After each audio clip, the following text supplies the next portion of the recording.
leave the TikTok.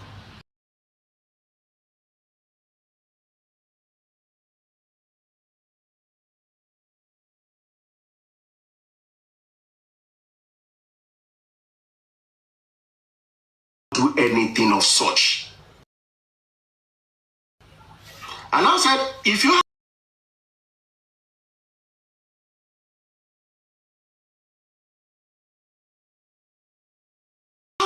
if you have the evidence, can I have it? You vehemently refused. Thank you very much. Please wait right there. Wait right there, please. Andy, did you say that to him or not?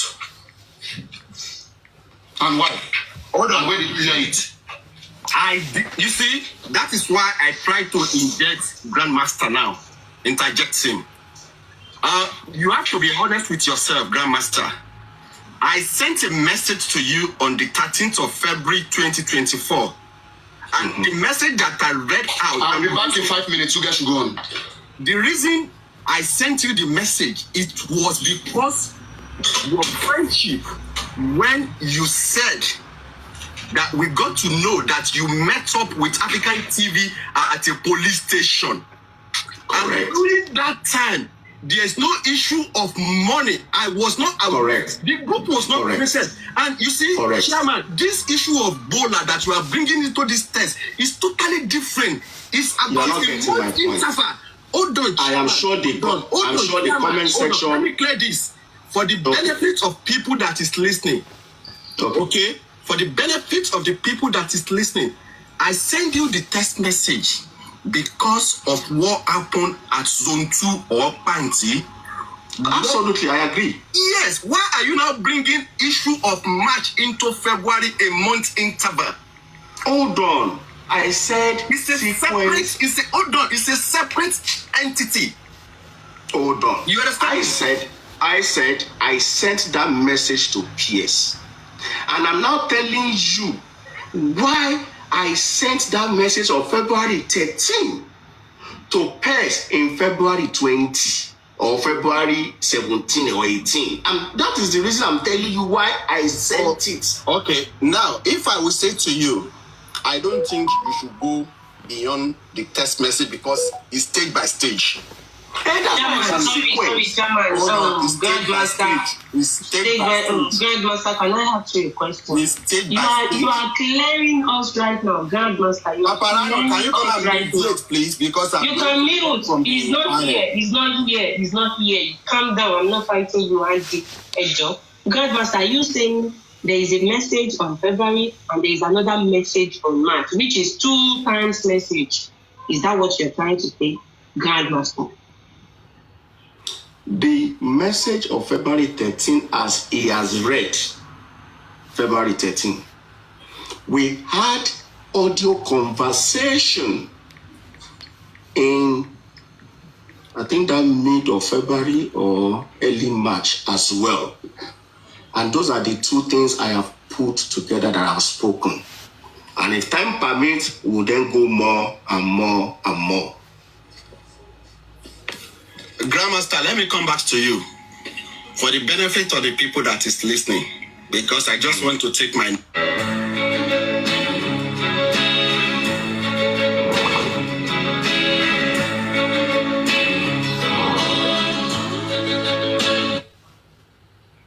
Saga about the money. So by Shawon Lori Buruko and Wagbaya Oshi. Ṣé o ẹ̀ ń gbé oko síta ṣé wọ́n sọ wípé àwọn kan tí wọ́n ń gbóko fún wa ni ẹ wá sọ nonsense nǹkan tá à ń ṣe ní private ẹ sọ di big deal níta. You people are just so useless, every one of you. Things that are meant for private, you people are bringing it out and you expect people not to talk about it. Can you imagine? Even those that have done camera down with their husband, they too they will be judging. I don't blame you all. Tell about it, Barry, and nonsense in to machine on me. And Mama Bass Supreme solo. Get Supreme Mama Bito Mama Lock. When she book platform, let Mama go. You are a brand. They want to hear you speak. Papa, they are not going to use you Supreme. But about when you can go. Can you go nonsense in here? And then Daru come. Anybody to battle Daru come, too, but fear evidence is got to Daru come. Anywhere they mention my name, tell them to present evidence. Please. Tell them to present evidence. Please. When they tell you if Chairman or Mayegun claims that some Supreme group, since you people have tagged me Supreme group, no problem. Tell him to present evidence to you. If he's mentioning my name, wherever he's mentioning, tell him to present evidence. And if it's Sholori ẹ wọ́n máa ṣí kámẹ́rà wọ́n máa jẹ́ ẹ̀fọ́ àwọn tó tọrọ owó bàtà lọ́wọ́ wọn gbogbo ẹ̀ lámọ̀nà píẹ̀sì òun ló kà sí ẹ̀ òun gẹ́gẹ́gẹ́gẹ́gẹ́ ló bá yí ẹ̀ jẹ́ ṣọ́tọ́ píẹ̀sì òun gẹ́gẹ́gẹ́gẹ́gẹ́ it is that Pierce, and whoever is talking with Pierce, please be aware that Pierce has been recording you. He will the mag be chatting me that day pẹ̀lú Pierce, you will see gbogbo bó ṣe ṣe Microsoft bank ni àbí microfinance bank gbogbo àwọn tó wà ń bẹ̀ gbogbo àwọn tó yáwó lọ́wọ́ ẹ̀ ẹjọ́ kí ló kan tètè tèmi. I'm not your gist partner. Mi ò kí n ṣe gist partner ẹ̀. Mo mọ àwọn tèmi àti wọn jọ máa ń rojọ́ tájọ máa ń gossip. O kì í ṣe gist partner mi. Mi ò wọ́ rẹ̀ ìwọ ló lówó ogbó tó ń ṣílẹ̀kùn fúnlé tó ń fún àwọn tó ń fún lówó lòun fún lówó èmi ò nídìí owó ẹ̀ èló ló fẹ́ fún mi gangan. Ẹ jẹ́ kó rí yín kó pé o mi ní sọ jù bẹ́ẹ̀ yẹn lọ but chairman mo ṣe máa ṣe ṣòfò mo ń wá ṣò yẹn káàkiri Fẹ́mi I will leave now it's okay I'm sorry. Dupsy okay bẹ́ẹ̀. Thank you everybody. Dupsy. But I'm sorry I had to come out because I noticed that all their shenanigans is going around. Ọmọ gọ́tà rí ọmọkùnrin yẹn ṣé mo ráyè tí yín ni Joseph Alọ́ba tí mo dáwọ́ fún ni mo pè jáde ló ṣe yín rán ẹ ṣe rẹ ni ìlànà mad ẹ ló bí yín rán ẹ ti ní pé àfẹ́sọ̀ rẹ ẹ dẹ̀ jókòó tí ká jókòó tiwa ẹ má dárúkọ wa mọ́ and I've said it tó bá bí Tọ́lá níta kọfí don't mention olórí ẹbí don't mention Yomi for just 1 month kò ní exist mọ́ kò ní content mọ́. Don't be Danny, don't mention Lori Ebi and don't mention Yomi. For just 1 month, I will give you 1 million Tolani coffee. Tubale share, I give you 1 million. Now, let me show you guys. They survive on gifts. They are all fools and liars and deceivers. Look at her. Look at it now. Hotel Moroso, Ewoye Baje, Wolori Burukara.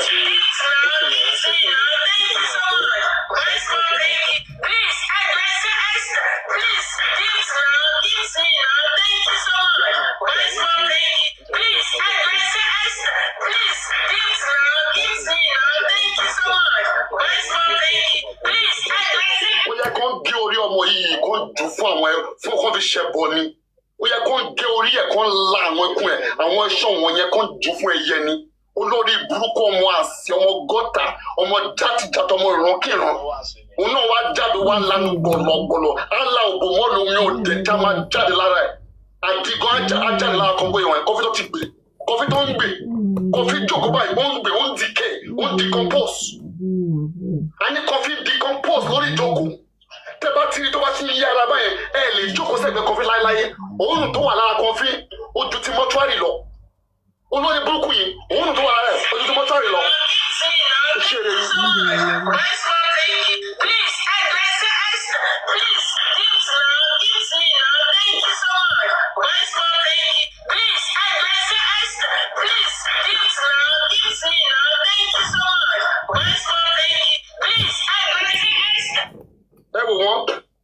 Àwọn olórí burúkú wọ́n yẹ ṣe tó ń ṣe gbé òbò JK síta nìyẹn JK is Baba fans olórí burúkú ara ẹ̀ òbò ẹ̀ wá ń ta wọn ò rí rẹ̀ sọ wọ́n fẹ́ máa relate òbò wọn platform yẹn máa ṣòfò kú ni ṣé kò wọ́n yín kẹ́ dókò mi ni ká ní pé mo ti gọ́ra mi ṣé kọfí ò ti ní la òbò mọ́lẹ̀ fún mi ni mọ iye ìgbà tí kọfí wà ní inbox mi ni everywhere I'm a jollof ìgbà tó when she just started platform ló ti bẹ̀rẹ̀. I'm a jollof, I'm a Jew, coffee to rẹwà. I was just being polite and just being, official to confirm. Oh, nice looking girl, fine girl. Because I saw that they are saying like I want fat girls, big girls. I want to, while on new hope. How dem a message me, how dem a like video me, how dem a share video me. Oh, share, more than full loju. They want be. Ṣé mo ń do ìyá ẹ ni? Mo ní mi ò do ẹ. Mi ò fẹ́ do coffee kí ló dé mo ní. Mi ò fẹ́ do ẹ ṣé ó ṣeré ni. I said, no, fuck your mama, in the grace. And you call Yago, no one vengeance, no one to a yoke daddy, love before sharing what it tani. What suffering a sway Yago, Joseph Aloba, Oluwa Bukola Jess at Grexi. I want him on dick, I want him on money, occasion, I will take away and tell no, you don't dare it. When we start these things, when you be a student, let's just see you are a student here learning on my platform. Before anybody. Don't try to my side. Don't bring it near me. Please give to me now. You didn't mad. She just want like money. You are not here for gift, but yet give to me now. Now you work for their pocket. Conflict.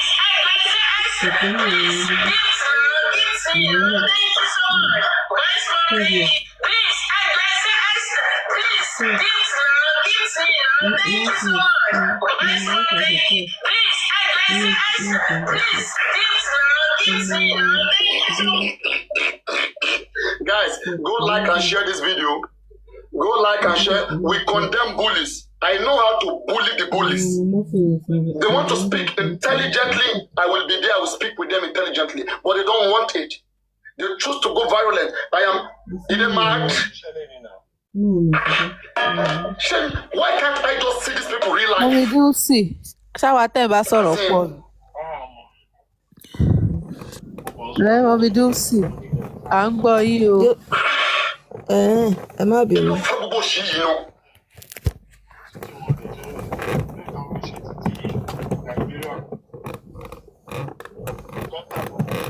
Mohbad just pass. Mohbad Nikima Binu. Mohbad Motibo. But our people in 1 minute now. 1 minute they make person invest now. Mohbad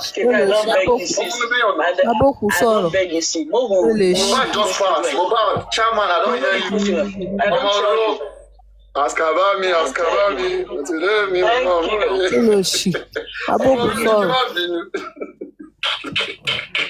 What did Hi, man. I was upset with Mohbad yesterday that woman deep in now yesterday I got it here. Comment section, let's power tap before they drop it. Lẹ́ni tó kún family yìí tẹ̀lé máa ríran rí ti dàrú.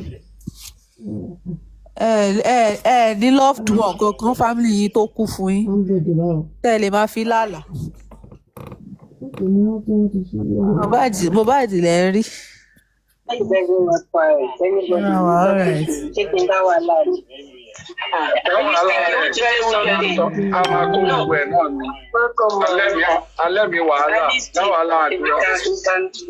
can discuss now. Good morning, everybody. Good morning. In regards to what Lionel said, she's not correct because Ryan Whisper has not been online for Lizzie Diamond. Lizzie Diamond yesterday early this morning she was on live. She was angry about something. I don't know what it was. Maybe I joined in late, so she was talking about Chairman Papariano. She was just, angry. Do you understand? Was she the one that said yes, but true for Papariano? No, she didn't say that. What she said, she was referring to Chairman. I cannot even say that because we were yeah, she was referring to Chairman. It's not Papariano.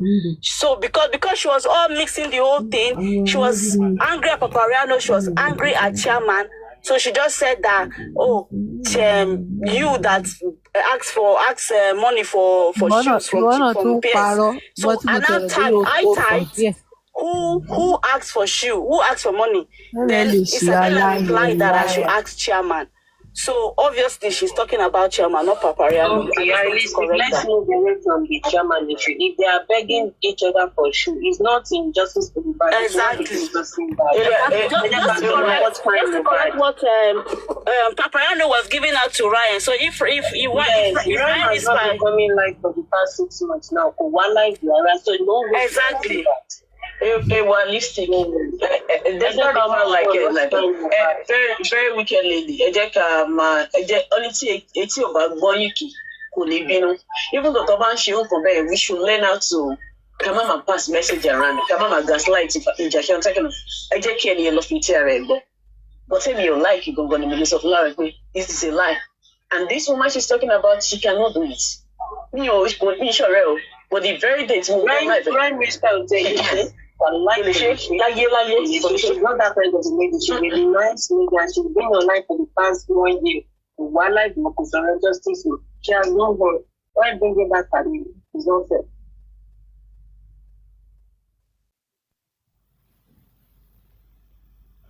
Exactly. That was what I wanted to correct.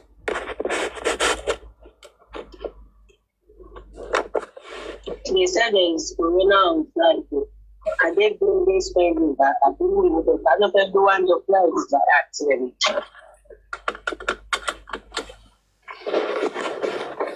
Not TFS, I think the driver at this moment is important, sir. On the tell Charlie stream and also maybe they should be expecting the grant. The one that actually wọ́n dẹ̀ ti máa sọ̀rọ̀ gan-an ẹ jẹ́ ká stream wọn. No, wọ́n ẹ̀ṣẹ̀ dé ni gbàgbó ṣẹlẹ̀. No, wọ́n ti dáhùn ọjà o she just want to put something straight. Let me look for. ẹ jẹ́ ká gbọ́ wọ́n wà TikTok lọ́wọ́.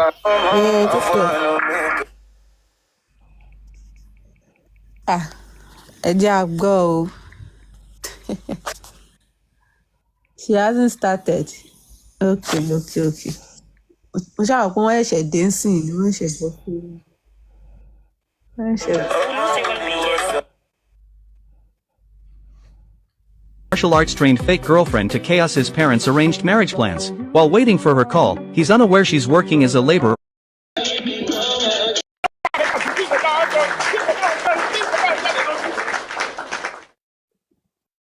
What are we fighting for? Tó bá dé hospital wà rí okó wà róbò lóríṣiríṣi. Wọ́n lálẹ́ báyìí wọ́n lè bò.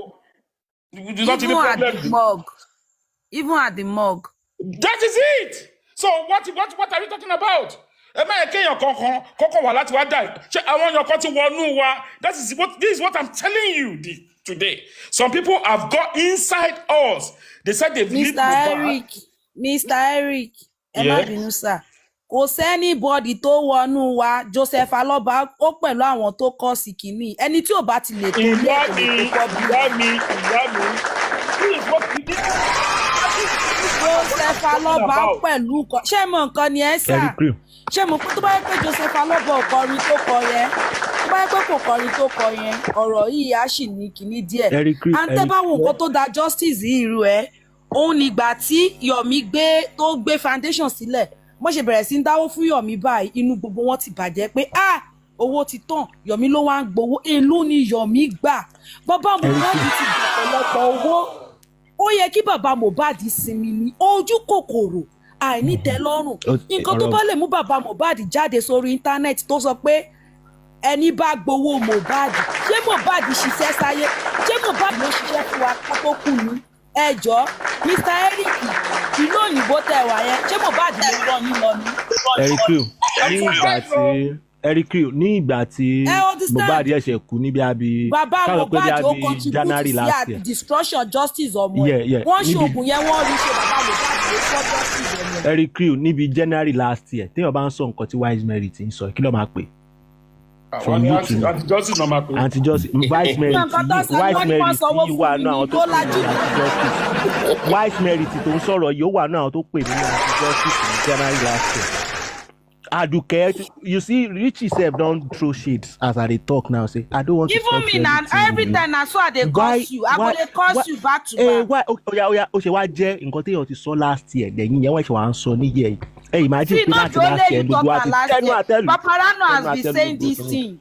Paparano has been saying this thing more than 18 months ago. But that time, even me, this Papariano, I insult him. I say he should call law. I blocked him from viewing him.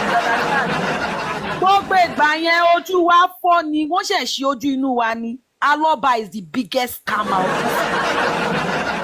Na scammer. They just call scammers.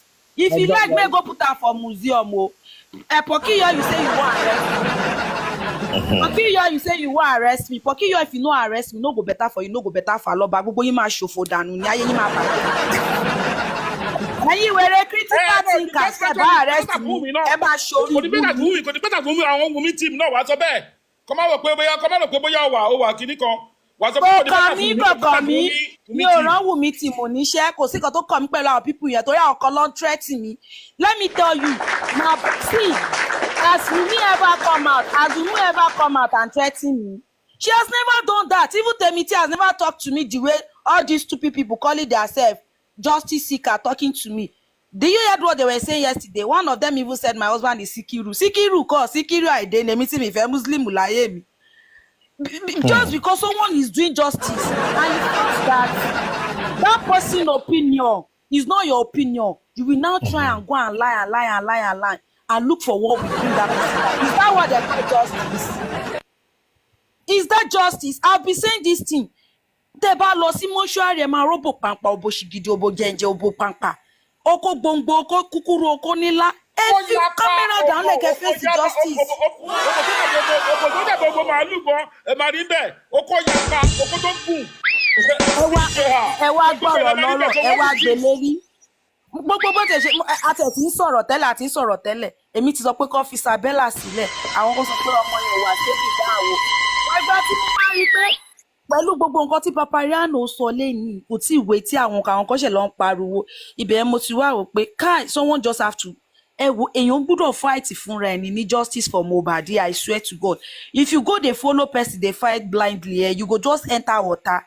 Let them do whatever they like. See, message to Pokiyo and were àwọn critical thinkers. If una like, you know say that time Bonny B say make una do that. If I even see Bonny B today, I go tell her make she no vex everything wey I don see her. Now wetin una want be that.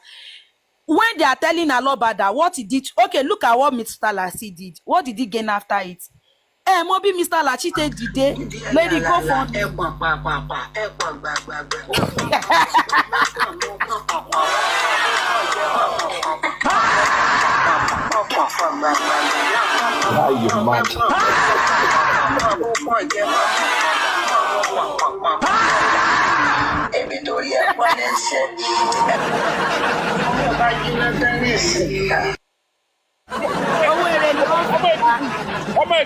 ọmọ Èkìtì, let me tell you something.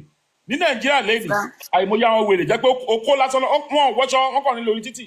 Tó bá ti dijọ́ ọjà mo lè yà kan fún yín okú ẹ̀ báyìí mo máa ń imagine mi pé ṣókó ló kù lélẹ̀. Ṣókó wa ṣe gbogbo aláwọ̀ pẹ̀lú okó gbogbo aláwọ̀ pẹ̀lú òbò tí wàá nìkan tó wá ń kọ̀ sí gbogbo nǹkan yẹn lẹ́wọ́ gbé sórí platform. Mr. Erika ṣé màá wọn tó bá justice jẹ́ àwọn wèrè tán ni wọ́n tẹ̀lé bàbá Mohbad tán ní generator gàdírétọ̀ rọ̀dírétọ̀ gbogbo ẹ̀rétọ̀ ni wọ́n àwọn ọlọ́pàá. Ẹ wá wo kan fún olólógùn ọmọ ayé kan fún gòwùyàn. Ṣé ìyàwó eléyàn kan lè wà kó máa gbé kámẹ́rà sójú from morning till night kò níṣẹ́ kò lábà àfi kó ṣàgolo kó tagolo ẹ wá ní pé àwọn yẹn ṣe bàbá Mohbad kò wojú ẹ wo Pokiyo elégbò egbò ẹsẹ̀ Pokiyo ò jìnnà rí ṣérú ìyẹn ló yẹ kó máa fight for justice ẹni tó yẹ kó lọ wo egbò ẹsẹ̀ ẹ wo gbogbo wọn ayé gbogbo wọn gò òmùyàn àwọn ló mislead máa yẹn nǹkan tó lè mú wòlíì tó ń sún àmùrèmọ́dì bàbá yẹn ò ṣẹ̀mí rí o but àwọn tó kó mọ́ra ló fìyà jẹ nǹkan tó lè mú èèyàn tó ń sún àmùrèmọ́dì kó máa pe pátápupa nínú orin ẹ̀ rí pé ó ti lọ fà wọ́n ti lo bàbá gan ẹ kúrò lórí ẹ̀ nothing like that o na only God fit get justice for Mohbad but pé ẹ lọ inquest ẹ ṣe gbogbo ẹ̀ yẹn ẹ̀ ń tan ayé ní kí má tàn. Ẹ máa lọ inquest fún 4 years. Ẹ máa lọ inquest entire okay let's see na actually see wetin happen. Few months ago, we were crying justice for Mohbad, and Baba Mohbad start to say, "Ẹ̀kọ́ díẹ̀ kẹgbẹ́nu dákẹ́ ṣe bí bàbá ọmọ ló lọ́mọ. Ìgbà tí Mohbad wà láyé ṣe bí ọmọ òun ní. Ìgbà tí Mohbad ti kú. The few moments later, Bàbá lọ ganu sí máìkì, ó lọ ga ẹnu sí máìkì ní radio station. Tó yẹ kó gba station lọ kó lọ máa di àwọn ọlọ́pàá mú kó ní ayé òun bàjẹ́. Bàbá ẹ ti gbàgbé pé ẹwọ agbádá ni ẹ ti gbàgbé pé ẹwà agbádá tẹ ṣe fìlà ní gbọ̀gbọ̀gbọ̀ ọmọ yìí wà mọ́ṣúárì tó fi ẹbẹ̀ Mr. Erike ẹ̀dẹ̀ fìlà yóò ní ọjọ́ ìyàwó ní sọ̀rọ̀ náà. Let me take you there. Ọmọ Èkìtì jẹ́ pásọ̀ jẹ́ gbẹ́ débẹ̀. ṣe ìgbà tí Mohbad kọ́kọ́ kú listen ẹjọ́ no àkàrà bàbá yẹn let me just say ẹ ó polówó ẹbí please ẹ tó sọ̀rọ̀ ẹ jẹ́ kí n sọ̀rọ̀ tán ẹ jẹ́ kí n sọ̀rọ̀ eléyìí ẹ jẹ́ kí n sọ̀rọ̀ eléyìí ẹ ní sùúrù ẹ jẹ́ kí n sọ̀rọ̀ eléyìí ẹ jẹ́ kí n sọ̀rọ̀ eléyìí ẹ wá sọ̀rọ̀ tó ti yé yìí now ẹni tó gbé wa dé ọ̀rọ̀ corona tá wà lénìí ta ni ṣèbí lọ́ọ̀yà àwọn ni tí gbogbo wọn tí Kàrímọ́ tí gbogbo wọn sọ pé wọ́n lọ sọ́dọ̀ ẹ̀ àti bàbá gbogbo wọn yẹn tí òun ló wà lórí kéèsì tó ti gbé lọ́ọ̀yà Mohbad tó wà lórí property Mohbad tó ti gbé sẹ́gbẹ̀ẹ́ lọ́ọ̀yà tó wá lọ sọ́dọ̀ ẹ̀ yẹn ó wá tì wá lọ sí corona ó mọ̀ lọ́ọ̀ àwa fúnra wa là láti ṣe kíni là láti yára ara ní brain gbogbo tá à ń ṣe yìí bàbá Mohbad ó wà compromise pẹ̀lú wọn gbogbo tó ń ṣe yìí bàbá Mohbad kan sọ fún pé òfin pa owó ni ẹ gbà bẹ́ẹ̀ because kò wá justice fọmọ ẹ̀. tẹ́lẹ̀ nǹkan. No, let me just land. I will take you people there today. Now, when Mohbad died, lawyer Mohbad, present nílé Mohbad. Kó tó di pọ́n pé Mohbad kúrò tó lọ sí ó tẹ̀lé wọn débẹ̀ wọ́n jọ ṣe gbogbo ẹ̀ ni. But when gbàtọ́ yẹn zoom Mohbad, this lawyer came in. Lawyer Falana àṣẹ Falana lórúkọ àbí kí lórúkọ ẹ̀ náà. Èyí Falana yẹn. Falana, yes. That lawyer Falana bó ṣe wà yẹn. I will be honest with you today. Ìjọ tó bá kú, dem máa mọ àṣírí àwọn ọmọ ẹ̀ gan. Now, I don't want to go to that side now, but let me go. So wọ́n pe lọ́yà kan ní lọ́yà láti wọ́ nìbàdàn. Kò sẹ́ni tó mọ gbogbo Ìbàdàn lọ́yà láti wọ́. He fight for woman rights. Just like lawyer yẹn ẹgbẹ́ ọ́fíìsì mi ni ló wà nígbà yẹn ní Mọ̀lété. Ask anybody tó bá jẹ́ pé ó wá láti Ìbàdàn. As I'm telling you today, I did my office as a charity. Ìlóyìnbó mo wà yó, I'm into printing. Nígbà tí mo ra machine. Lọ́yà láti wọ́n lókè àdó. Ṣé Mọ̀lété ni àbòkè àdó? Mọ̀lété junction Mọ̀lété àti lọ sọ́nà òkè àdó. Kátó fóònù. Láti wọ́n chamber. Kátó fóònù bus stop. Ibẹ̀ gbọ́n lọ́fíìsì mi wà. Ibi ẹgbẹ́ bá kù. Ibi ẹgbẹ́ ibi tó mo ti mọ ibi tẹ́ ẹ̀ sọ àbá. Yes, ibi táwọn ẹlẹ́ran máa ń jókòó sí lálẹ́. Ìta ìbá làwọn ẹlẹ́ran máa pàtàkì. Níbi tí ilé bá kù sí wa báyìí. Mo ti mọ ibi tẹ́ ẹ̀ sọ. Thank you very much, Otumo. Sori ibẹ̀ yẹn I spend ibẹ̀ yẹn mo ń bẹ́ẹ̀ sọ̀rọ̀ yìí. Mo sanwó ọ́fíìsì mi lọ mo ní machine bẹ́ẹ̀ printing machine tí mo fi ṣe charity ọmọọṣẹ́ mi tí mo kàn ṣe fúnra ẹ̀ ọmọ bọ̀bọ̀ yẹn fúnra ẹ̀ ló wá àáfà ni but wọn ò ní nǹkan kan bàbá ẹ̀ ti kú ìyá ẹ̀ ló struggle ó lóun fẹ́ kọ́ṣẹ́ yìí o mo fi bẹ̀rẹ̀ lẹ̀ fún nígbà tí wọ́n fọ́ lọ́dọ̀ ó yẹ kí n ta machine yẹn ni because when I want to buy the machine this is what I'm talking about. It's not about just for Mohbad. I just want to narrate. Mo fẹ́ sọ àwọn kankan fún yín lálẹ́ yìí. Kẹ́ lè mọ bó ṣe ń lọ. When I want to leave that place, pé mo bọ̀ nílò òyìnbó. But mo wá wo ọmọ yẹn, mo rí pé he came from wretched family.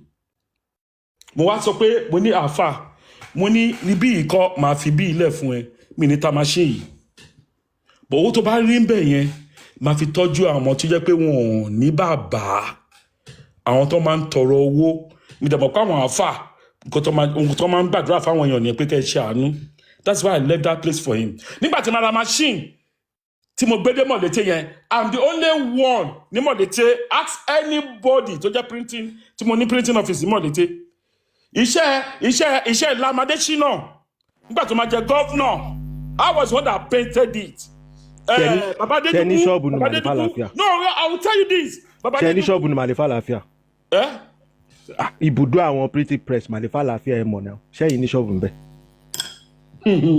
No, ẹ ti get. Màlẹ́fà láfíà tí wọ́n sọ yẹn. Tí wọ́n bá mọ anybody tó bá yẹ pé ó ní printer ó ní press bẹ́ẹ̀. Gbogbo mo bèrè lọ́wọ́ ẹ̀ pé ọ̀dọ̀ mi wọ́n máa ń kó iṣẹ́ wá sọ́dọ̀ ẹ̀ tèmi ni. Láti wá print ẹ̀ ni because the machine I got. Mo mọ gbogbo printer àdúgbò yẹn pátápátá láti lodge. Eric K. Eric K.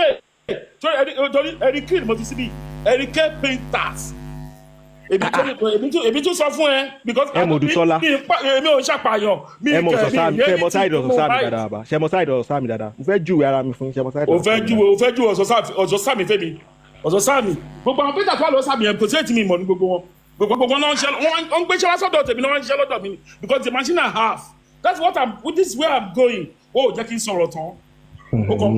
mo bá yín ṣe léde bí ọ̀tá yín náà ṣe fún mi lẹ́ẹ̀kan. I was the when I got that machine color separation of the machine yẹn color separation of the machine yẹn color separation printing machine yẹn ó máa print gbogbo ẹ̀ lẹ́ẹ̀kan náà ni ṣé ń gbọ́ ó máa print gbogbo color yẹn tó bá ṣe print blue I print green I print red I print I'm telling you black ó máa yẹn náà pè ní color separation ṣé ń gbọ́ ó máa print ẹ̀ lẹ́ẹ̀kan náà ni so gbogbo wọn yẹn tó bá gbaṣẹ́ gbogbo àwọn printer tẹ́lẹ̀ rí yẹn wọn ò ní machine but wọ́n máa lọ gbaṣẹ́ yẹn wọ́n máa print ẹ̀ lọ́dọ̀ tèmi máa charge wọn are you listening tẹ́ bá mọ̀ nípa èmi ń ṣàlàyé fún yín sí yín ni now when I got there nígbà tí mo ra machine yẹn ìyá mi gbogbo owó tí ìyá mi ti pa lọ́jọ́ ayé ẹ̀ tó safe ó kó yẹn jáde ibẹ̀ mo ti mọ̀ pé owó gan ó ń yọ mọ́kàn owó ẹ̀mọ̀ nǹkan tó pè ní mọ́kàn owó gan ó ń yọ mọ́kàn bí tí ìyá mi lọ tó yọ owó sí ó yọ gbàtọ́ kó yẹn jáde báyìí èmi tó ní kí n máa ka owó gan pé ọ fẹ́ ra machine fún mi o mo tún jí lára owó yẹn mo fi lọ dáṣíwó mo fi mọtí pẹ̀lú àwọn ọ̀rẹ́ mi. ọ̀daràn ní no I'm telling the truth today. ọ̀daràn ní Israeli ọ̀daràn ní. no I'm telling you the truth. aṣọ ni ìyá mi ń tà Ṣàgámù kò sẹ́ni tí ọmọ ìyá mi gbogbo Ṣàgámù yẹn béèrè lọ́wọ́ anybody ìyàwó ẹ̀ mú aláṣọ tó bá ṣe pati gbogbo Ṣàgámù ọ̀dọ̀ ìyá mi lọ́tọ̀ wá mú aṣọ wọ́n máa pé wọ́n mú aṣọ ẹbí ọ̀dọ̀ ìyá mi kòsò òun lólórí aṣọ ńgbà òun lólórí àwọn tó ń ta aṣọ ní Ṣàgámù. bó ṣe gbà pọ̀ dàrán Eric mo mọ̀ yín dáadáa nìyẹn o. hospital road èmi ń gbé ní Ṣàgámù hospital road mo gbé Ṣàgámù gbà tí mo gbé Ṣàgámù. hospital road ilé táàdì hospital road ibo ló gbé ń bẹ̀ hospital road. ẹ má yẹ kí n sọ ẹ má yẹ kí n dárúkọ. èmi tí mo sọ̀rọ̀ ti tèmi lálẹ́ yìí o ní ìkọ̀kọ̀ lára nìyẹn ó dà pé bọ́yá ń pè é yẹn gan mo máa fẹ́ believe ẹ̀ sí pé Joseph Ọ̀wùnmí ni ẹ́ because wọ́n mọ̀ láì ṣé wọ́n ló pa Mohbad ni ṣé wọ́n ló pa Mohbad ni àbí ní òní kó má sọ fún ọ́sì. no ó nídìí mi lè sọ. bí wọ́n bá mọ anybody ní Ṣàgámù olóògbé Ṣàgámù wọ́n kàn mí lọ́wọ́ anybody ya fọ́tò mi kó sọ pé Erike gbé lọ́wọ́ anybody àwa yìí la dàgbòrò ru 80s èmi máa ń ti mọ́tò bàbá mi jáde wọ́n rò pé a ti sùn àwọn àti mọ́tò jáde à ń lọ klọ́ọ̀bù ni tọ́ba máa dé báyìí àmà sí géètì lẹ̀ àwa mọ́tò ẹ̀ wọlé àwa paná tí mọ́tò ẹ̀ máa lọ tí mọ́tò bá ti débi tó yẹ ká pákẹ́tì tó pákẹ́tì dáàdì mi pákẹ́tì àwa fọwọ́ tì débẹ̀ tí dáàdì máa jí láàárọ̀ ó kàn máa jáde báyìí tó bá jáde báyìí ọwọ́ bonnet lọ́kàn máa fọwọ́ kàn tó bá ń gbóná ọmọ pàmò ètí wọ́n ti wọ klọ́ọ̀bù lọ. mo ń sọ èmi ń fún ẹ ní ages ni old school èmi fún ẹ yìí. Now, let me just go away from that. Let me continue what I was saying. Sorry, if you go to Molete today, at least, if you go to Molete today, you see my signboard over there. Kato phone. When you are coming from Obere Ojaba Oje Gate, to Bade Molete, iwájú office mi gbogbo ma ti drop Wá ti rí báyìí Erike printers. Over the signboard yẹn is still there. Ibi mo ṣe sọ ọ́fíìsì mi lọ títí dọ̀la. But owó tó ń pa ń bẹ̀ mo ní kó máa fi ṣe charity. Ṣé o gbọ́? It's nothing to me. Èlò mo ń sọ ń bẹ̀ yẹn. Owó tí mo sọ ń bẹ̀ yẹn just one day. Màá rí owó tí mo sọ fún owó ọdún kan bẹ́ẹ̀. I'm telling you the truth today. But why can't I help people when they need it? Because I've been in Nigeria, there was a time I couldn't even have money to eat for 3 days. Mo dẹ̀ máa jáde lálẹ́, màá tẹ́lẹ̀ àwọn ọ̀rẹ́ mi lọ. Ọtí nìkan lọ́kàn mo máa rà fún mi. But mi lè sọ fún wọn pé mi ì jẹun. But I think of all those things.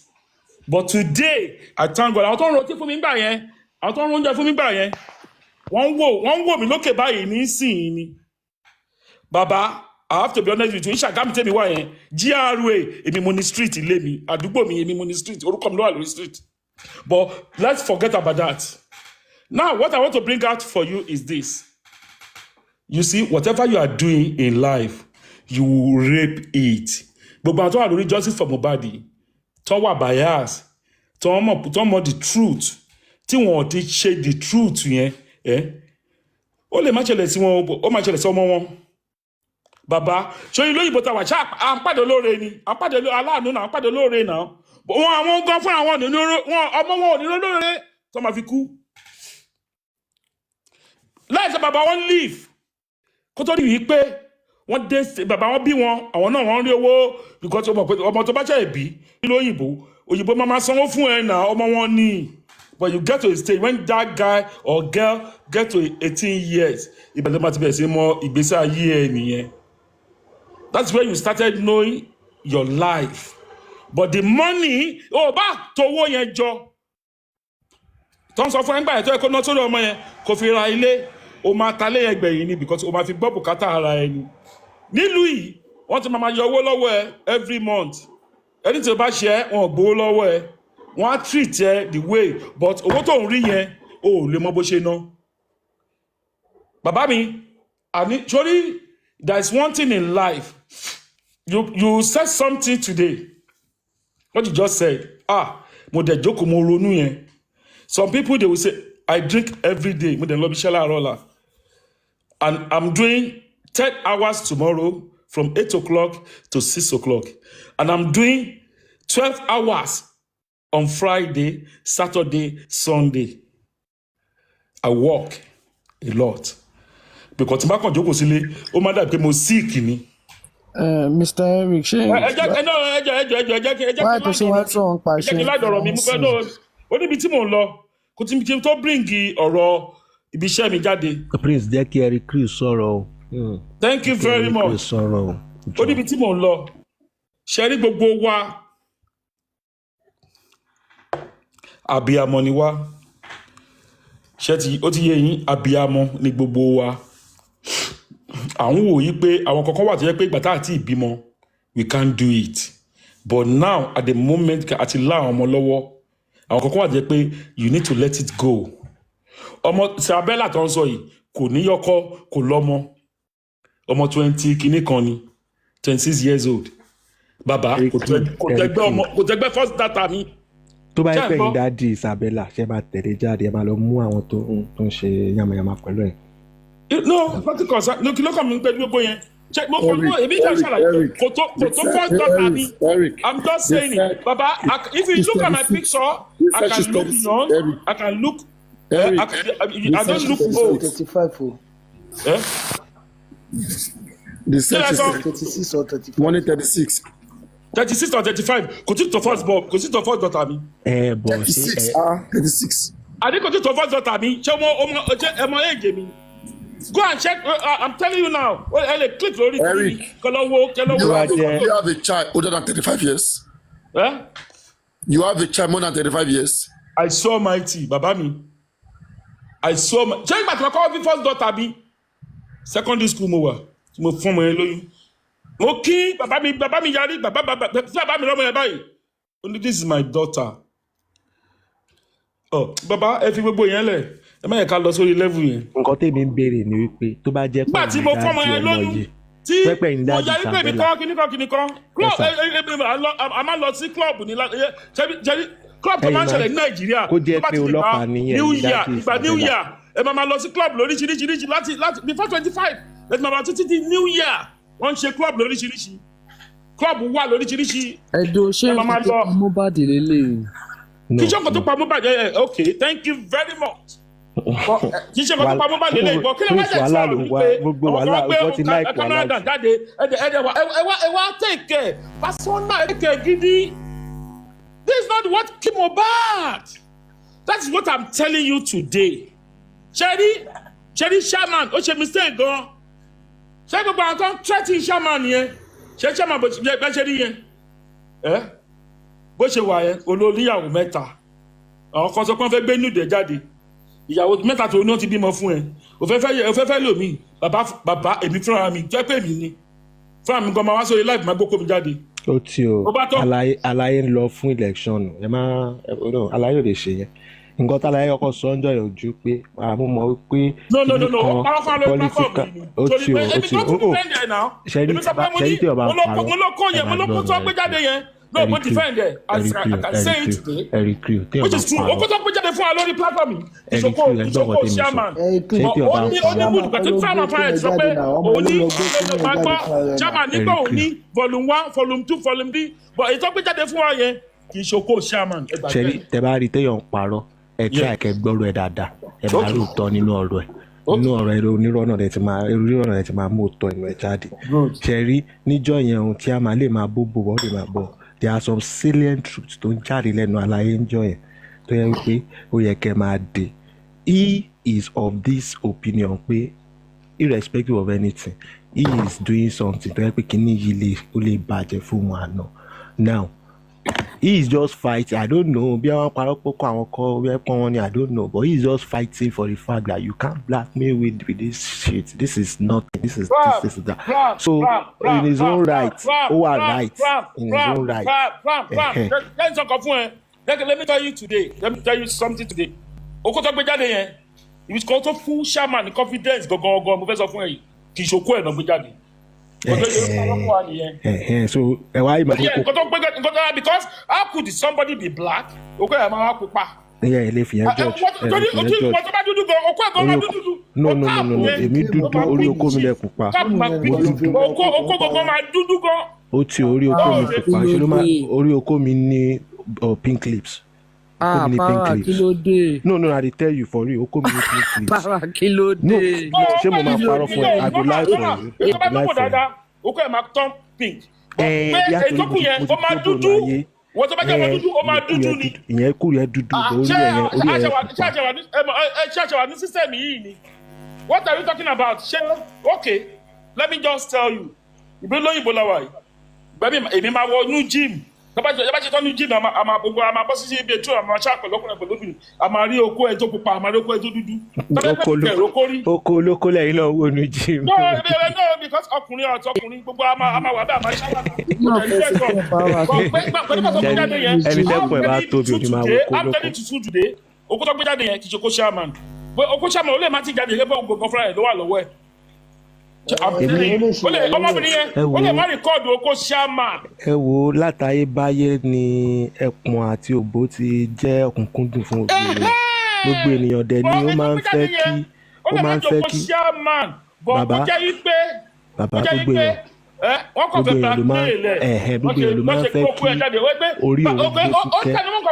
Ó ní when you see me did you see me níkẹ́ ó lè pé níkẹ́ tó ń gan fúnra rẹ̀ wà ó lè pé wáyé ló wà kọ́mọbìnrin tó bá rìkọ́ọ̀dù ẹ̀. ẹ má yẹ ká wulẹ̀ tọ́ra wa nǹkan tíjà bí ẹ wá o this is not to kill Mohbad.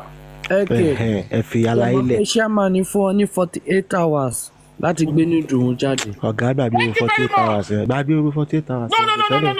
Ó ti fún wọn náà ó ti fún wọn because chairman fúnra rẹ̀ ó lè gbọ́ fúnra rẹ̀ lónìí inú ìjẹ́ lọ́wọ́. Ó lè ọmọbìnrin ẹgbẹ́ ó lè wọ́pọ̀ sí court chairman kí kó má rò pé bóyá òun kan because chairman wọṣọ. Kò dẹ̀ ṣó ok tó gbé jáde ṣó orújú chairman bẹ́ẹ̀. Wọ́n tẹ́ tó kún talking about wọ́n lè gbé kan sókè kan gbé kan sálẹ̀ náà. Ẹ jẹ́ kí a educate ara wa ẹ jẹ́ ká ẹ láì ti ara wa wípé okó àtòbò it is a normal thing. Obìnrin lè wá ẹ̀mí online kórìí mi gbé fúkẹ́ tí n bá control ara mi máa gbẹ́pọ̀n mi síta but it is now on that lady láti wà mature enough láti wò wípé ẹ̀pọ̀n bọ̀bọ̀ ẹni sọ̀rọ̀ tí wàá gbé pọ́n síta.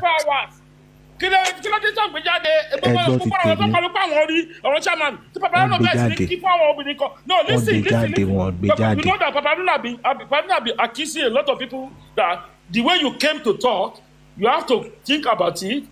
Okay listen wọ́n ti fún wa ní 24 hours. Atrabamọ ó kọ́ dàbí èmi àti àwọn Wise Mary sìn kí wá dé Wise Mary wà ní kí wá jí wá jí. Ṣé o lè dùn? Kí ló kún ẹ̀ bẹ́ẹ̀? Kí ló kún ẹ̀ bẹ́ẹ̀? Wà bá nú. Ọmọ bí a lè fi bàbá náà bá sọ sí. Máa ká máa jà ń torí mo lè sọ pé mo ń gbéyàwó mi mà. Ẹjọ́ kẹjẹ chairman local government Odogbolu. That's stupid. To that extent. Wo. Ó ṣe kámẹ́rà tó tọ́ o but torí nǹkan tó gbé jáde yẹn is not chairman. Wo. Ẹ jẹ́ ká kúrò lórí. Ẹ jẹ́ ká fèrè ìdólẹ̀. Àwa ti wà lórí line. Bàbá ẹ gbọ́ ti tèmi. Kì í ṣe chairman ló gbé jáde.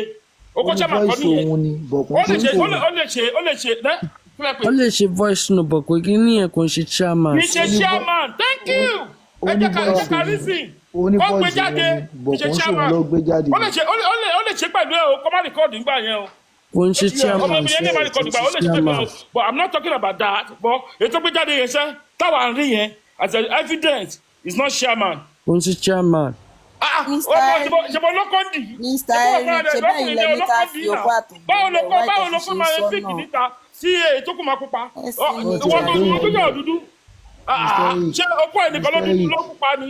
Mo ń pè láti ẹ̀kọ́ dá mi lóhùn. Kò ń ṣèyàn ló pa Mohbad àwọn tó bá jọ gbókò àtòbò wọn sí àwọn ọlọ́yọ̀jú. Kò sí nǹkan tó kàn wá ò sí bẹ́ẹ̀ ìgbà tó dùn mọ́ wọn wà sí we now come back to Mohbad kò sí nǹkan tó kọ̀ wá pẹ̀lú nǹkan tó ń gbé mi jáde. Kí ni wàhálà yẹn wọ́n tẹ̀ wá tún fi da justice ọ̀la ẹni tó ṣoògùn yẹn fún Wùmí ó rí ṣe gidi o.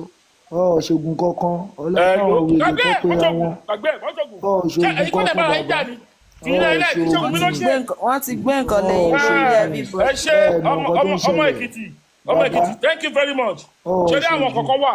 Nǹkan tó ṣẹlẹ̀ ní yẹ́sà ẹni sùúrù tó ṣẹlẹ̀ ní pé. Ọmọbìnrin tó sọ fún bàbá ọkọ ẹ̀ wípé ọmọbìnrin tó sọ fún bàbá ọkọ ẹ̀ wípé ẹ jẹ́ ká gbé lọ ká lọ ró ọmọ yẹn nǹkan fúnra rẹ̀ ó strong ni náà ẹ jẹ́ ká gbé lọ ká lọ ró tí wọ́n kọ́ ló pa ẹ jẹ́ ká gbé lọ ká lọ ró ó máa padà lọ sí ìfọ́ fífẹ́ ró yẹn ló máa fún ọ nígbà tó bá fẹ́ ó ti ní kọ́lẹ́jì ṣé tọ́ba ló wọ káwọn bàbá tẹ́ pé wọ́n sì ń dúró de kọ́mádì ẹ̀ wá káwọn tó jẹun ó wọ́n $10 million wọ́n ní yóò ń padà ní ó mọ nǹkan tó ń ṣe Obi you people need to do this.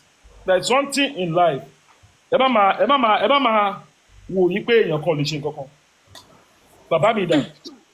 Ẹ má máa wò pé èèyàn kan lè ṣe nǹkan kan. Àmọ́ pé ọwọ́ ọmọ yẹn ò mọ́. Àmọ́ pé ọwọ́ ọmọ yẹn ò mọ́. Àmọ́ pé torí wọ́n ò mí ti ọjọ́ Monday ní ọ̀rọ̀ ikú Mohbad. Bọ̀ ṣé àwọn gan tó lọ́mọ ṣé wọ́n fún wa lọ́rọ̀ sọ? Ṣé wọ́n fún wa lọ́rọ̀ sọ? Tí mo lọ níbi kan bàbá Mohbad ló kàn fẹ́ pawọ́ ni ó mọ̀. Ìgbà tí bàbá yẹn what kills Mohbad Mohbad know what kills Mohbad. Mr. Eric Mr. Eric ìgbà tí bàbá yẹn ti gba mọ́tò tó ti ń gba owó bó ti wó pé justice yóò lè wáyé mọ́. Ṣé mọ̀ pé gbogbo àwọn tó wá padà da justice irú yìí ẹ mọ̀ pé wọ́n bá wa bẹ̀rẹ̀ irú sexy goat yẹn báyìí tó dàbò ọkùnrin yẹn yẹ́ ló bẹ̀rẹ̀ vacancy set àwọn Wùmí ni tẹ́lẹ̀ kó tó já wá síbí. Wọ́n ní torí owó torí chicken chin tó ń dá fún bàbá Mohbad bó ṣe gbowó lọ́wọ́ wọn náà báyìí sọ fún ọ. sẹ́sì go ti ti wọ́n fọ́kọ ẹ lálẹ́ yìí o. Ó ti wá fún mi lálẹ́ yìí mo ti fún jẹ padà mo dẹ̀ blọ́ọ̀kì ẹ̀ lórí ilé onípátá jíjẹ rà ó lo òṣì. Wàá tó gba lọ́wọ́ ọ̀dọ́ gbogbo wọn ń búra ká lọ́wọ́ yẹn ọ̀bá àgbà. Ọmọ Èkìtì ẹ jẹ́ kí n sọ nǹkan fún yín ṣe rí gbogbo àwọn tó sọ pé wọ́n join wa later yẹn kì í ṣe ẹjọ́ wọn o anyone tó bá wọ̀n náà lè belong sí o mo fẹ́ fún yín ní evidence kan lẹ́yìn alẹ́ yìí anywhere tó bá wọ̀n náà lè join sí o am I audible? Yes.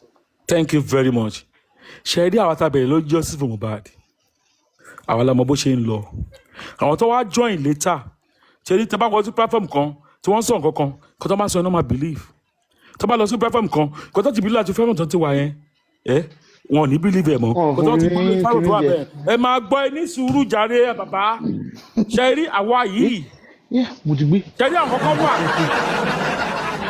kankan wà mo fẹ́ gbé yín débì kan ní èyí ṣe rí ọ̀rọ̀.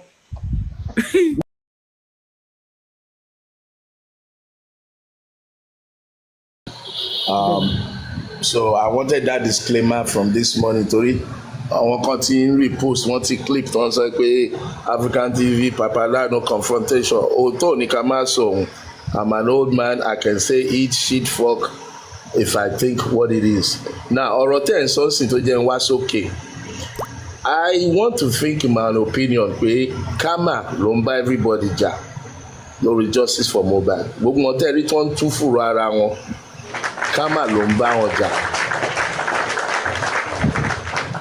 You know, and ọ̀rọ̀ tẹ́ ẹ̀ ń sọ tí n bá ganu sí, my own opinion is the so-called attempt to destroy African television òun ló ń po gbogbo wọn tí wọn ò mọ̀, because tẹ́ bá farabalẹ̀ tẹ́ bá ronú at the peak of foundation àwọn tó ti lérí pọ̀ wọn máa bà ti African television jẹ́ wọ́n lọ gbé Yomi jáde. Now àwọn tí wọ́n wà desperate láti wo evidence wọ́n dúró ti African television but wọ́n pretend be ọ̀rẹ́ African television, and I knew all this all along. People like Aries, there's some other gentlemen tí wọ́n pretend to be friends of African television but they were never in line with the vision or with my method. So ojú tí ò lè jẹ́ kán gbé African television guy pé ẹja tẹ̀lé African television. Now, if you know the way they operate in this black cap, they always have caucuses, green app meetings. I want to believe pé even Pierce did not know, or maybe he knew. Pierce is my friend and will always be my friend. We talk behind the scene, and because you don't trust anybody, I can't say I trust him. But he's been a gentleman in dealing with me. Either he knew or he did not know. All of a sudden, a foundation came out. You see, the way the Lagatas brought Yomi Foundation, which was not active, to try and deflect the intensity and the probability or possibility of African Television Foundation running with the ideology of getting justice for Mohbad, they came up with Mopiers. They came up with I think Dawoku Foundation, Break the Silence.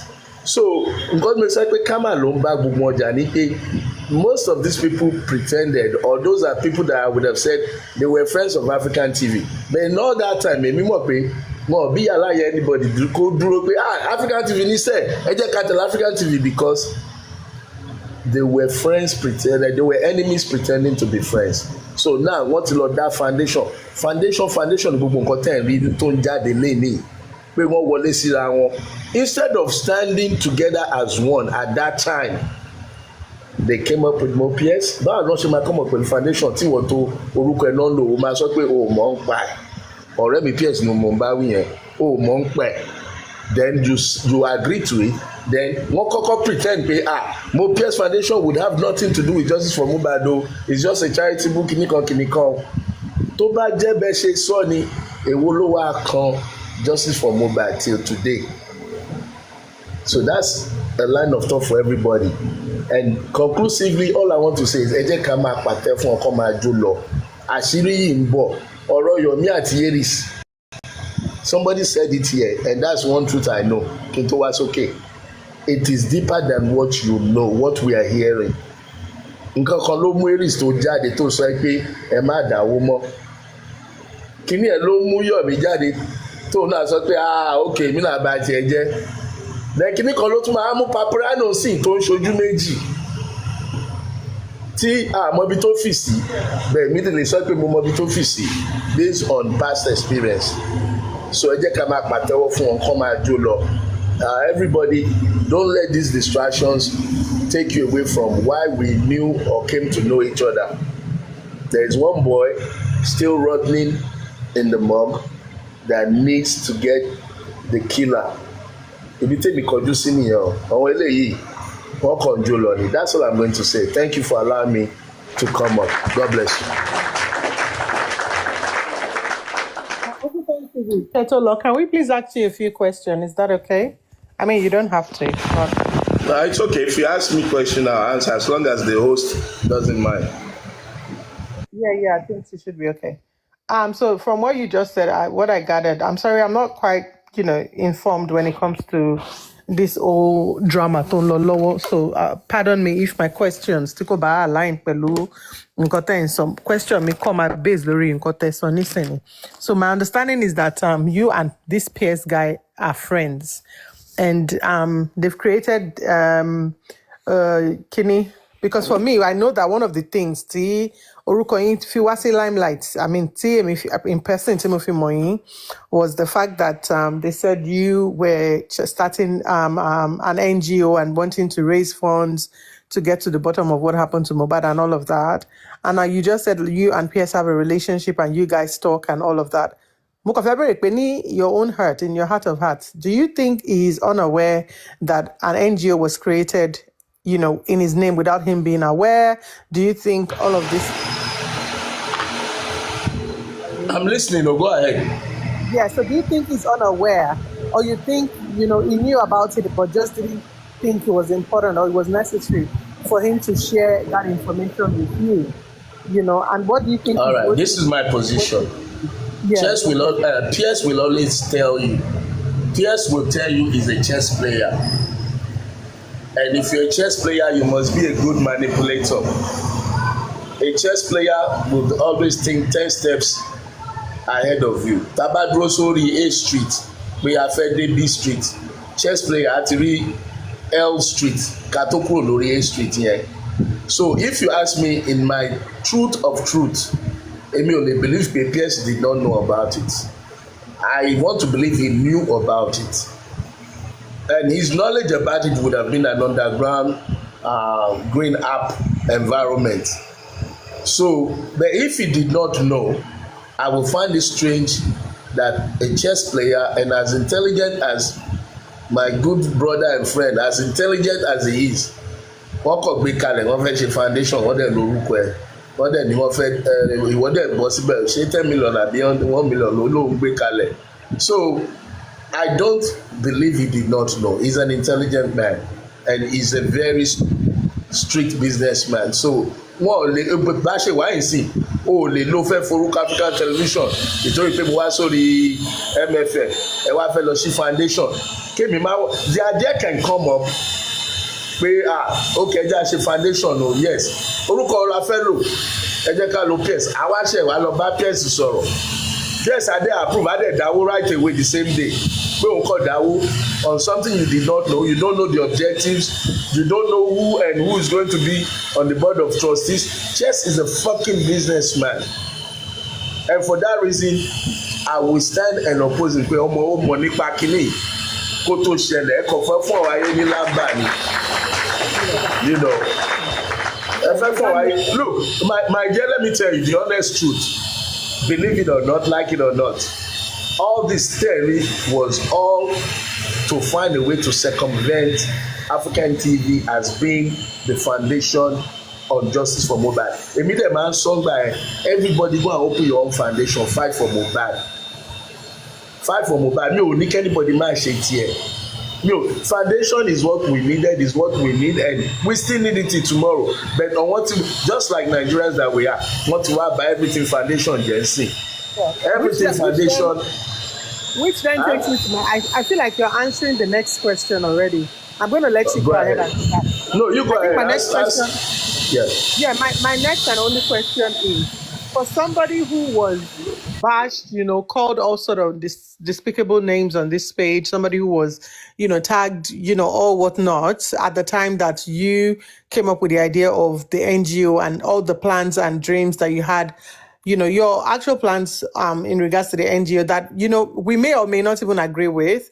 How do you feel seeing now that that same NGO need every other person in jump on? Like, how do you feel knowing that something that you wanted to do, you knew your intentions behind the action, you know, you wanting to start up the NGO and what your plan was and all of that. How do you feel now seeing that the majority of people who are even in your circle, people who are in the same, you know, team that you support, how do you feel now seeing everybody now dabbling into NGOs and all of this mess? Like, how are you feeling? Like, how do you feel about it?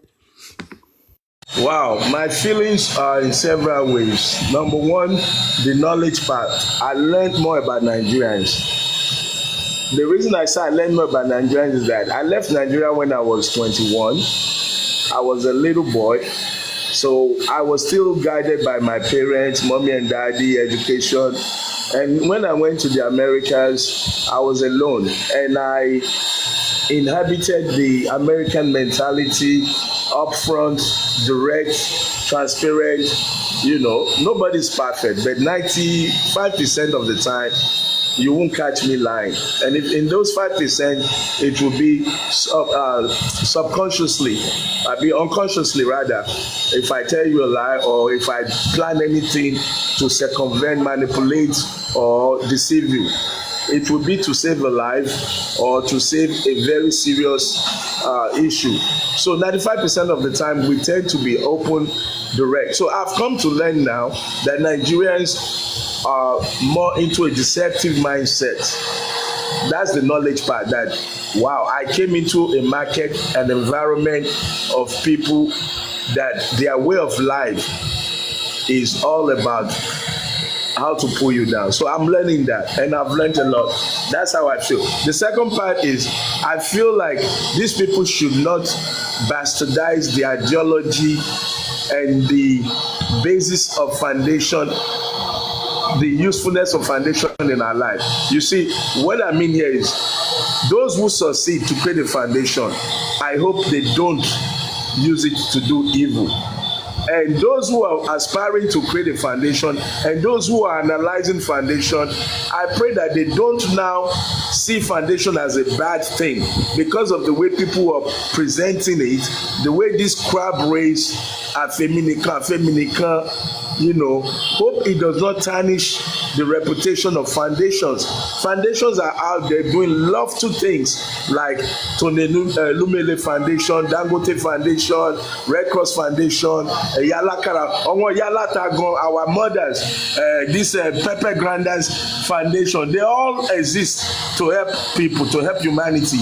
But on this Black app, they are beginning to change the narrative to go digging and fighting and destruction of your fellow human beings. So that's how I feel that what, in a way, I feel like Omokilo share to log foundation for one people. We got to log one team budget, one team by foundation there.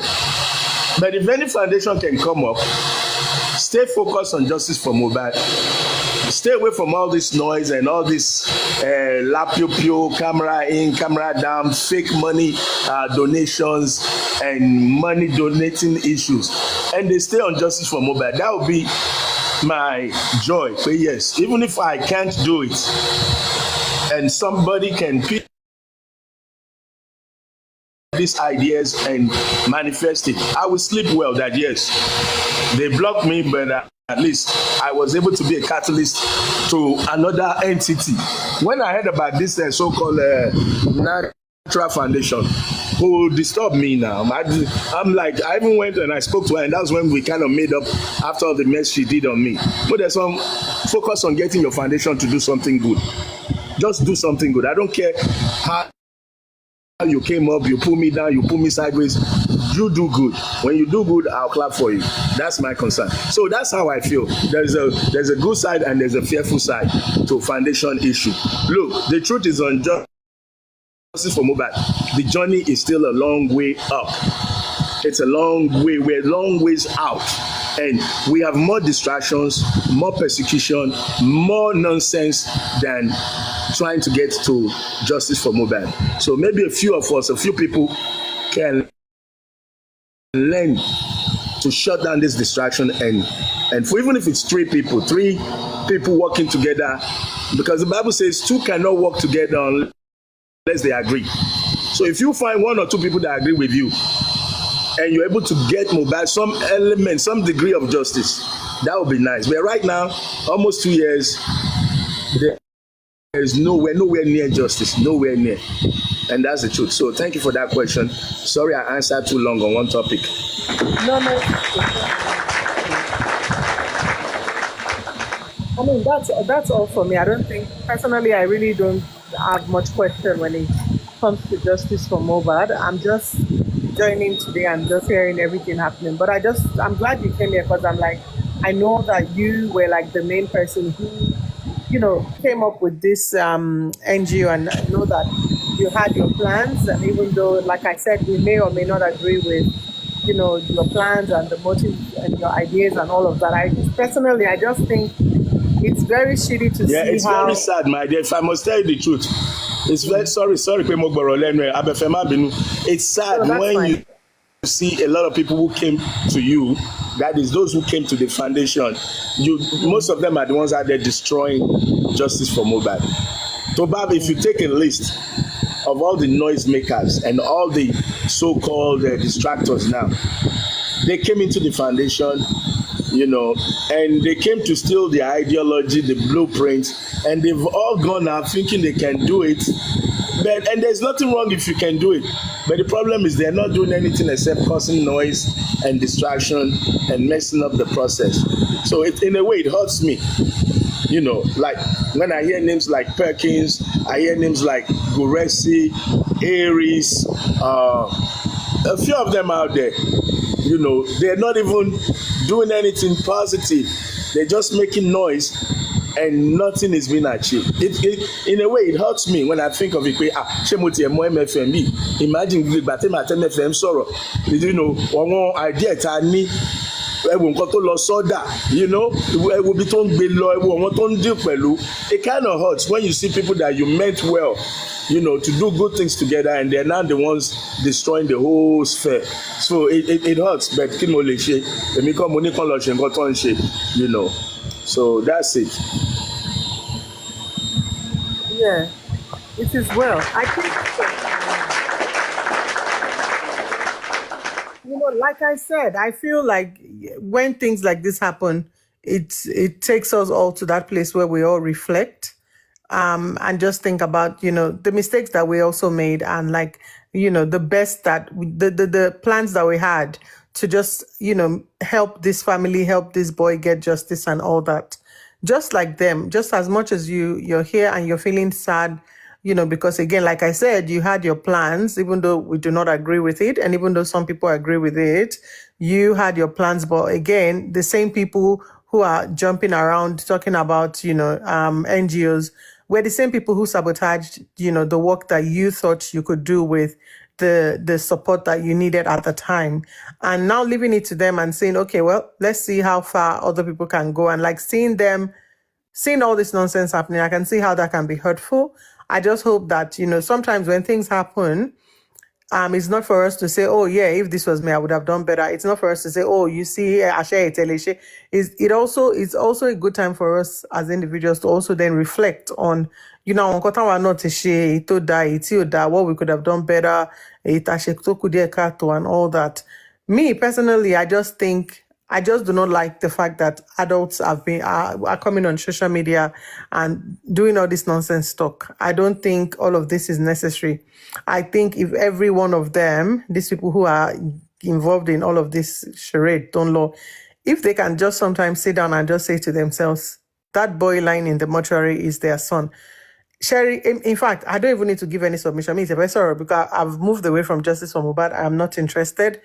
I know that the spirit of Mohbad is wherever he is, but I pray that his body is laid to rest. But on justice for Mohbad, not interested. But it's just a shame.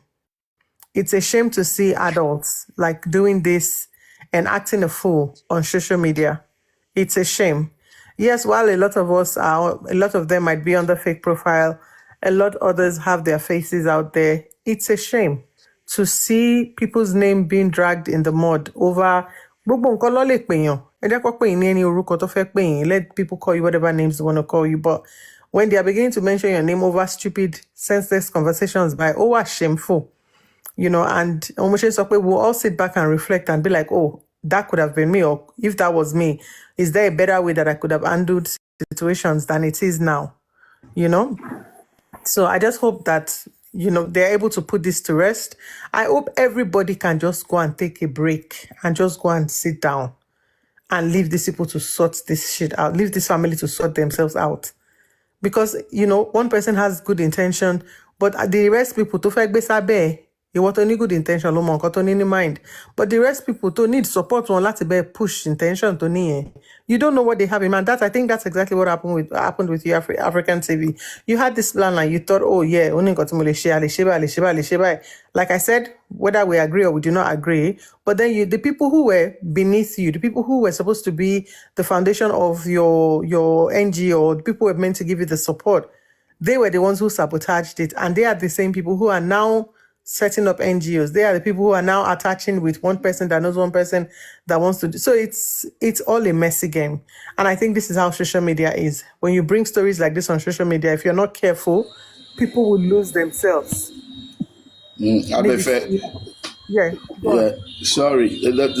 Taking from what you're saying, I read 3 comments that I want to respond to. One person said, AFTV, you're no better off than Let's them. be kind. The comment section. No. It's okay. Mercy has addressed the comment section already, so I think I'd say just leave it since the host has already addressed the person. Okay, maybe that was why I joined, but there's one that is very important. The person said, "Is there anything as justice for J4M?" Yes, justice for Mohbad is still out there. As long as the results that you have, the legal official position as of today is inconclusive. If the result remains inconclusive, cause of death, then justice is still out there. Because inconclusive only happens in 2% globally of all homicide cases.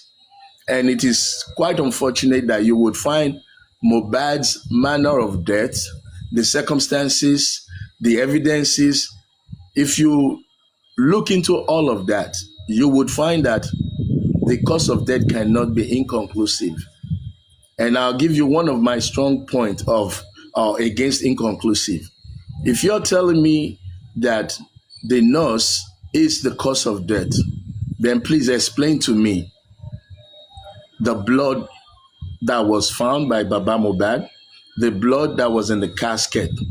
If you can convince me African TV, on we can those, ascertain that. Whatever Baba Mohbad said, we can ascertain that, please. And we don't want to talk about justice for Mohbad. I beg. Okay, you guys don't want to talk about justice for Mohbad. Okay, sorry. I thought I mean because of justice for Mohbad. All right, So yeah. Okay, so now all the people that are out there marauding and fracassing each other, that's all I'm going to say. So I thought this was all about J4M. I'll come back when you're doing J4M. Okay, thank you guys. Thank you. All right. All right, MFM. Thank you once again. Sort of a different.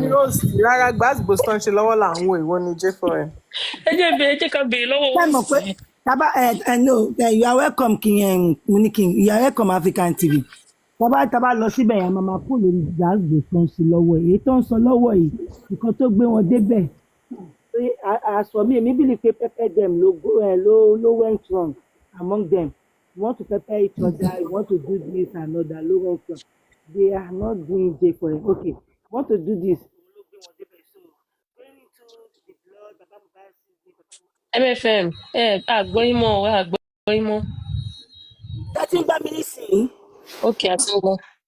Okay, going into blood or no blood, we've said this time with that number. We've discussed about it like how many times? I'm at mama that be copy and paste again. Ekoto ele tí wọ́n sọ lọ́wọ́ yìí la fẹ́ mọ̀ this Ekoto gbé wọn débẹ̀. African TV, anyway, thanks for coming up. Thanks for the clarity. We appreciate you. Ẹ ṣé gan. Àtẹ́wọ́ fún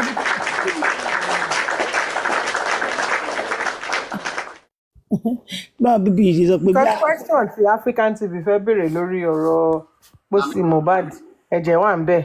The blood that the father said, the blood that bled profusely is like repetition of the same thing. Honestly, it's a conversation that has been had for more than how many months? 20-something months, right? Mohbad ti kú. So like having to repeat it and repeat it and repeat it and go into those kind of banters is not necessary. They said the autopsy that was done by Ijoba is inconclusive. Wọ́n agree. Ó dà èyí tí bàbá ṣe tí ò kì í ṣe inconclusive result ẹ̀ dà wọ́n gbé jáde. So like it's like Kilevi, what do you now want to talk about? So ẹ dẹ́ ká máa enjoy ẹni tí mo rọra wá sí àpì yìí mi ìfẹ́ bẹ́ẹ̀ anybody bá ń tà kọ̀ọ̀kan mo kàn fẹ́ gbádùn bá gòsì dẹ̀ máa ṣiṣẹ́ mi tí mò ń ṣe. Can you give me my laptop back? Nìkan náà ni mo wá ṣe ń bí. Honestly. But ẹlòmíì bá fẹ́ bá ń tà ṣá mo wà happy láti jókòó kí n máa listen. Autopsy tó ń ṣe ó ti override gbogbo ẹ̀jẹ̀ kò sẹ́jẹ̀ yẹn ó ti override. I told you pé kò sí yàtọ̀. No, you don't need to attack him. African TV, let me tell you, it's not because he's here, he's still better than every one of them. Àìtí rí African TV nínú ọwọ́ ìdọ̀tí like pé wọ́n kówó jẹ wọ́n kówó jẹ wọ́n ṣe camera down wọn tó ń sìn wọn pé African TV sí. Okay, African TV wá ní kan solicit owó tí ò necessary wọn ṣe. Even the money that was solicited for him on a Paparazzi's platform, I got to know this morning that it was for maybe when he was sick or thereabout. Èmi ni mo ṣáà ń gbọ́ pé ṣe African TV náà gbowó mò ń gbọ́ yẹn lánàá but I was at work. But thank God this morning was able to clear the air. That money was not for Joy for him or whatever. It was just for him. It's just like a gift. Later. But it was like a gift to him, you know. So I think gbogbo lẹ́yìn gbogbo tá ti gbọ́ tẹ́lẹ̀tẹ́lẹ̀ pé DNA kirika what is it called? Go for me, blah blah blah. I will give 50 million. I will give 20,000. I will give this. Aside from that, tí àwa kan wasn't pleased with. Aside from that, kò tí sí kankan tí African TV tí ṣe. Now, because of that, people were not like, he's jealous of this person, he's jealous of that person. He cannot say his truth again. Ìkọ́tẹ́ mi ò tiẹ̀ wá like ni. If you are saying he's not different from others, lọ́nà wo? Ọ̀nà wo? African TV kówó jẹ ni. African TV wá pa irọ́ kan tí a ká mọ́ African TV lọ́wọ́ ni. The only petition to African TV kọ bó ṣe jẹ́ ọ̀sán bó ṣe jẹ́ and ìgbà tó dẹ̀ máa ṣe wọ́n tún lọ yọ ọwọ́ kúrò ńbẹ̀. Now as a matter of fact èmi máa tiẹ̀ sọ fún wọn pé àwọn gan lọ́wọ́ ṣojú most people sí the same NGO tí gbogbo wọn pé NGO do you know how many people ló ti ní NGO lórí platform yìí sí within the space of 2 years everybody even Lagata mo gbọ́ pé Lagata ti ní NGO. And this was the same thing tí gbogbo yín fẹ́ pa máa nìyẹn fún. Ọkùnrin tó jẹ́ pé ọmọ 26 years lórí kìdíkan at some point àwọn kan ní 70-30 70-25 ṣé lẹ́yìn 70-30 70-25 ṣáà tí rí kan tó worst jù yẹn lọ. We've seen whatever that is even mi ìfẹ́ sọ̀rọ̀ lọ síbi ẹ̀kọ́ dàbí pé mò ń ta sáwọn kan. So as far as I'm concerned, for the past how many months now, mi lè sọ pé nǹkan tí African TV ṣe tí ò dá lélẹ̀. African TV warned us against Yomi. He was pointing at the truth. Pé àgbọ̀. Èmi mo ń pe àgbọ̀ kó má dàbí pé mò ń yọra mi. He was pointing at the jealousy ló máa pa má nìyí o. It is because he cannot do it. Somebody has come. African TV, can you rest? African TV, can you ṣe kíníkan? At the end of the day, kí ló ṣẹlẹ̀? Look at his submission today on Paparazzi's platform. And he was telling Paparazzi, I'm not fighting you, you are still my friend. But lè rí òótọ́ ká má sọ. And those are the kind of people tell me like, say it as it is. We are not fighting. Don't go behind me. Láti jọ ẹjọ́ ìsìn. Àgbọ̀ o, back talk o, kídíkan o, ọgbà wo àgbọ̀ yẹn. Àbí wọ́n kówó jẹ o, èmi ò gbọ́. So taba ní pété pọ́n ti kọ́kọ́ ṣe 70-25 kíníkan. Okay, for the rest of his life now, we should not give him platform to talk. Kò yẹ kó lè tó yẹn náà.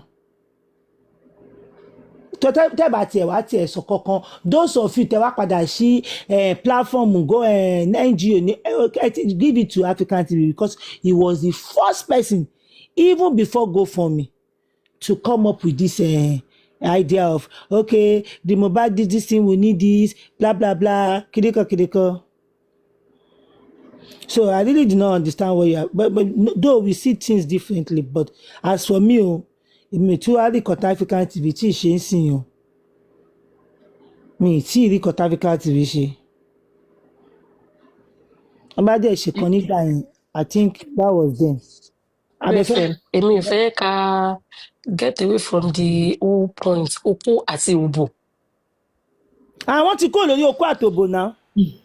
Òun náà ni ọ̀rọ̀ tó ń bá lọ lọ́dọ̀ Papariano ṣé mo pé beginning òun ni wọ́n bá lọ nǹkan tó fi débi tó délé nìyí tó fi dín pé Oko àti Òbò jáde. Màríà African TV nínú ọ̀rọ̀ Oko àtòbò. Wọn sí bẹ́ẹ̀ náà wọn sí bẹ́ẹ̀ bọ̀ ṣé mo pé nǹkan tá à ń sọ láàárọ̀ tí African TV tó wọlé wípé kí ló ṣẹlẹ̀ sí foundation fi dàrú. Báwo wá ní foundation yẹn ṣe dàrú? Ṣókò àtòbò náà da foundation rú ni. Tèmi bẹ́ẹ̀ ló kó àtòbò ti jáde. Mísíkì fún wa ní summary ó ń fún wa ní summary ọ̀rọ̀ tó gbàgbọ́ tó ń lọ. Èdè softness jẹ́ ká understand ṣé mo pé ìgbà tí gbogbo ọjọ́ form alliance wípé kí wọ́n jọ wà nínú group òun náà sì bẹ̀rẹ̀ sí send Oko àtòbò síra wọn ni.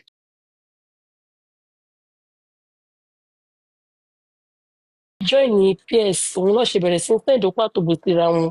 MFM, you could dey forget things o. You could dey forget. No. Hold on, you no understand that you talk. Kí ló kọ́kọ́ da foundation yẹn rú tí Crunch Queen wá lọ bá lady yẹn pé òun fẹ́ gba owó. Ìkó ń ṣe Oko àtòbò ló dàrú. No, kò ń ṣe Oko àtòbò. That conversation is between PS and Crunch Queen. Ṣé mo pé PS Crunch Queen lọ bá Lizzy Diamond ń pé kìnìkan I just finished speaking with pé mo ṣe bá Múyìwá kìnìkan sọ̀rọ̀ which is Mr. Pierce pé àwọn fẹ́ gbowó àwọn padà yẹn Crunch Queen lọ sọ bẹ́ẹ̀ fún kí lórúkọ wọn Lizzy Diamond. Now Mr. Pierce also went to Aduke láti sọ pé àgbogbo èèyàn má fẹ́ gbowó ẹ̀ papọ̀ kẹ́ ṣé ti yẹn. So now we need Crunch Queen and Mr. Pierce to come out and explain to us the conversation they had. tó fi dín pé everybody sọ pé àwọn fẹ́ gbowó wọn but me I want to assume nǹkan tó fàjà yẹn ni mi ò lè sọ pé mi ò lè assume. Kíní ní pé kọ̀tán wá gbé báwọn Àdùkẹ́ ní kọ̀tán wá gbé báwọn ni pé wọ́n sọ kí ló ṣe fáwọn pp Mr. Pierce wà lọ sọ́dọ̀ àwọn pp kí ló ṣe fáwọn pp gbogbo wọn ti bínú pé àwọn fẹ́ gbowó wọn pé sọ wá fóun wọn wá jẹ́ kóun ní belief pé òun bú wọn lọ́ ṣe fẹ́ gbowó wọn. You understand? Yes, but that was around the time this guy came on board. After Yomi Fabiyi came on board, and some people went with Yomi Fabiyi, others went with African TV. Then maybe and to lè share more light sí kíní ní Crunch Queen. Kí ló dé tí fẹ́ gba owó? Yes, kí ló ṣẹlẹ̀? Crunch Queen sọ pé MFM. That was around the time African TV and Yomi Fabiyi. MFM tá bá wo gbogbo déètì yẹn dáadáa táìmù ìgbà la máa ń bá ń tà níbí báyìí lálẹ́ lóru báyìí. Táìmù ìgbà yẹn ni àwọn kan lọ sọ́dọ̀ African TV táwọn kan tẹ̀lé kíní tí African TV lọ fi ṣe kíní TV presentation yẹn. That was around that time. And I don't think Aduke went with African TV.